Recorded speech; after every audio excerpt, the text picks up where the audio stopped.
მოგესალმებით ჩემო კარგებო, დღეს ერთად მოვამზადოთ ძალიან მარტივი და გემრიელი სამარხო კერძი ისპანახით.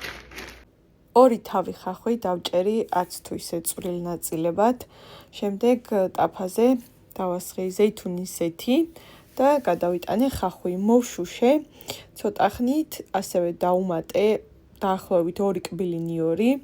ამასობაში სანამ ხახვი იშუშებოდა, დავჭერი მწვანილებიც, გამოვიყენე ქინძი დიდი რაოდენობით და ასევე მწვანე ხახვი და შემდეგ, როდესაც მოიშუშა ნივრიანი და ხახვიანი მასა, დავუმატე ისპანახი. მე მქონდა ესეთი გარჩეული, იყიდება უკვე მზა პარკებში და შედარებით პატარა ზომის იყო, თუმცა თქვენ თუ იყიდით კონებს, რომელიც არის ხოლმე უფრო დიდი ზომის, უმჯობესი იქნება და უფრო კარგი იქნება, რომ დაჭრათ ისპანახიც, იმიტომ რომ მისართმევად მგონია რომ უფრო მარტივი იქნება.